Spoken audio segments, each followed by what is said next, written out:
హరే కృష్ణ. మొన్న 20వ తారీఖు తిరుపతిలో హాస్టల్ అంట. పాలిటెక్నిక్ చదివే అబ్బాయిని బీటెక్ విద్యార్థులు ఒక 6 మంది ఘోరాతి ఘోరంగా ఇచ్చి కొట్టుడు కొట్టారు. అయితే ఆ అబ్బాయి ఇచ్చిన ఇన్ఫర్మేషన్ ప్రకారంగా ఆ కాలేజీ యాజమాన్యం 6 మందిని సస్పెండ్ చేశారంట. సరే, పేరెంట్స్ది కూడా చాలా చాలా చాలా తప్పు ఉంటుందని నేను పేరెంట్స్ని కూడా తప్పు పడతాను.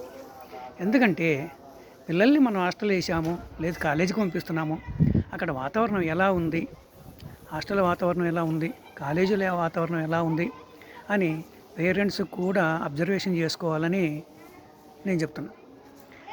కొంతమంది పిల్లలు అక్కడ కాలేజీలో ఏం జరిగినా, హాస్టల్లో ఏం జరిగినా, వాళ్ళ చుట్టూ ఎవరు ఎలాంటి బ్లాక్మెయిల్ చేస్తారో, అక్కడ ఏం జరిగేటి కూడా కొన్ని విషయాలు బయటికి రావు. మరి పేరెంట్స్ పిల్లల పట్ల జాగ్రత్తగా ఉండి వాళ్ళ పిల్లల్ని కలిసి ఒక ఫ్రెండ్లా, ఒక ఆత్మీయునిగా పిల్లల్ని అక్కడ ఏం జరుగుతుంది, ఏంటి, ఏం కథ అని మొత్తం తెలుసుకోవాల్సిన బాధ్యత పేరెంట్స్దే ఉంది. ఎక్కడ చూసినా కాలేజీలలో, హాస్టల్లో ఘోరాతి ఘోరంగా జరుగుతున్నాయి. ఇకనైనా పేరెంట్స్ కొంచెం మేలుకొని పిల్లల విషయంలో హాస్టల్ వదిలేసాం, ఇంకా అయిపోయింది అని అనుకోవద్దు. అదేవిధంగా కాలేజీల్లోకి పంపిస్తున్నాము అని పట్టించుకోకుండా ఉండొద్దు. పిల్లలని కంటికి రెప్పవలే, ఇప్పుడున్న పరిస్థితులను బట్టి కంటికి రెప్పవలే కాపాడుకుంటేనే పిల్లల యొక్క భవిష్యత్తును పేరెంట్స్ తీర్చిదిద్దిన వాళ్ళు అవుతారు. ఎందుకంటే నేను సమాజంలో చాలా చూస్తున్నాను. కాబట్టి పేరెంట్స్ పిల్లల విషయంలో జాగ్రత్త వహించండి. ఎంత సంపాదించినా, ఎంత చేసినా పిల్లల కోసమే కదా.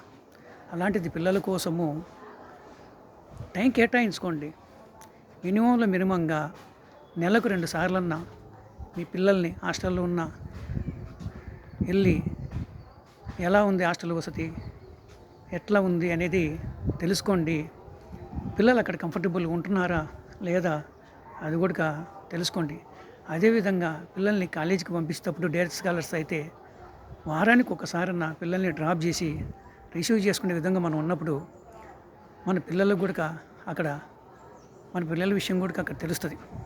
మనం వెళ్తుంటాం కాబట్టి, మన పిల్లల ఫ్రెండ్స్ని కలుస్తాం కాబట్టి మనకు తెలుస్తుంది.